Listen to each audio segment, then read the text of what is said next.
Bonjour, bienvenue. Que vous soyez spécialiste de l'immobilier, propriétaire d'un bien ou futur acquéreur, la question des assemblées générales de copropriété vous concerne. Cette pratique, longtemps rébarbative et désuète, est entrée dans l'ère du XXIe siècle en intégrant les nouvelles technologies. Explication avec Pascal André, fondateur d'Agimo, leader français du vote électronique, qui simplifie la tenue des assemblées générales de copropriété avec une solution intelligente très aboutie. Bonjour Pascal. Bonjour Sybille. En quoi consiste le vote électronique proposé par Agimo? Alors le vote électronique d'Agimo, c'est une solution de vote électronique spécialisée pour les copropriétés, tout simplement qui permet aux copropriétaires de voter de manière vraiment fiable et indiscutable pendant leurs assemblées générales de copropriétaires. De quelle expertise est-ce que vous disposez? Alors j'ai 20 ans d'expérience dans le domaine de la copropriété, en informatique et particulièrement en vote électronique. Et c'est ce qui me permet au fil du temps de faire évoluer nos solutions. C'est depuis la crise Covid qui a bouleversé tout ce monde de la copropriété et des assemblées générales particulièrement que nous avons décidé de faire évoluer nos solutions, notre solution originelle, avec maintenant des déclinaisons nouvelles. Et quelles sont ces déclinaisons? Alors, la première solution, c'est vraiment le vote présentiel.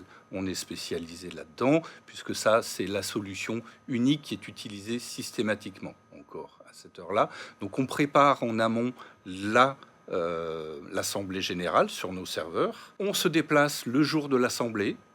Les copropriétaires arrivent, on les fait signer sur une tablette électronique et on leur distribue leur tablette à eux qui va leur permettre de voter en séance. Donc tout ce petit monde, après avoir signé, va s'asseoir à sa place dans la salle et on déroule l'ordre du jour et on les fait voter résolution par résolution. Donc une résolution, c'est une question, ça peut être un ravalement, ça peut être autre chose. Et les copropriétaires votent sur leur tablette, généralement en 30 secondes ou une minute, et on affiche instantanément le résultat. Donc ça, c'est le côté indiscutable, et puis aussi, évidemment, le côté ergonomie, simplicité d'utilisation, puisque vraiment, on arrive à faire voter des personnes qui ont même des tranches d'âge assez importantes, et donc qui ne sont pas acclimatées à ce genre d'outils. La deuxième déclinaison, la deuxième solution qu'on a mis en place chez Agimo découle directement du Covid. Tout simplement, pendant le Covid, les copropriétaires ne pouvaient pas se réunir. Et malheureusement, les enjeux sont hyper important lors d'une assemblée générale. Il faut vraiment tenir cette assemblée.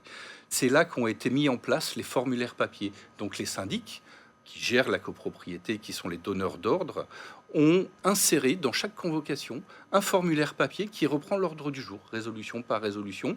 Et les gens qui ne peuvent pas se rendre à l'assemblée générale ont tout simplement complété ce formulaire papier qu'ils ont renvoyé. Et c'est là que nous intervenons, puisque le dépouillement de ces formulaires est très très long. Et il y a un réel risque d'erreur, de retranscription des votes. Nous avons développé une IA, donc une intelligence artificielle, qui scanne le document, qui analyse ligne par ligne, qui détermine les numéros et qui détermine surtout la réponse de chaque copropriétaire. Et ces résultats sont stockés dans la base de données qui va nous servir à aller sur le lieu de l'Assemblée générale pour être complété par le vote présentiel. La troisième solution découle directement de la deuxième, c'est-à-dire le vote en ligne, qui n'est ni plus ni moins qu'un formulaire sur Internet où les gens vont pouvoir, dès la réception de leur convocation jusqu'à 2 ou 3 jours avant l'Assemblée générale, légalement 3 jours, mais ils vont pouvoir voter sur leur ordinateur, sur leur tablette, sur leur smartphone et également stocker ces résultats, leur vote, dans nos bases de données, toujours pour l'Assemblée générale présentielle. Et enfin, la quatrième solution, nous en avons tous entendu parler, c'est la visioconférence. Les assemblées générales sont désertées par les copropriétaires. Les gens préfèrent soit donner un pouvoir, mais se déplacent de moins en moins. Donc là, on va leur donner la possibilité d'assister à l'assemblée générale depuis leur appartement ou leur maison, de pouvoir éventuellement même s'exprimer, poser des questions, mais surtout entendre, écouter leur syndic, écouter les divers intervenants, ça peut être un chauffagiste, un ascensoriste, et ils vont également pouvoir évidemment voter en temps réel cette fois.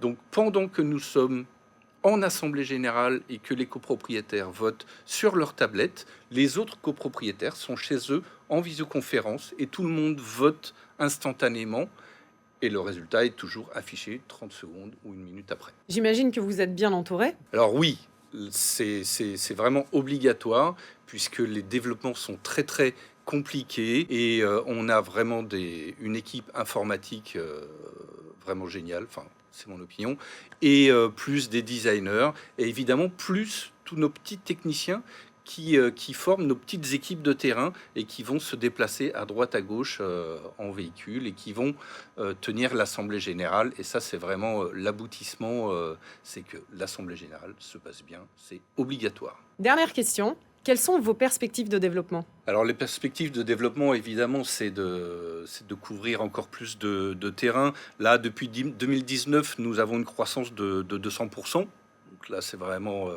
je suis vraiment très fier des équipes. À l'heure actuelle, on peut tenir 3 assemblées générales par soir. Si on pouvait augmenter à 4 ou 5, ce serait bien, même si c'est beaucoup de travail. Et ce que j'imagine aussi pour le futur et le plus rapidement possible, c'est proposer une solution où le syndic est autonome, c'est-à-dire où nous, on n'est plus présent. On va lui livrer le matériel qui va lui permettre de tenir son assemblée générale tout seul. Donc là, il va falloir simplifier encore nos solutions. Et puis comme ça, et s'aimer nos petites graines partout en France et puis peut-être dans le monde un jour. Merci Pascal d'être venu nous parler d'Agimo. Merci Sylvie.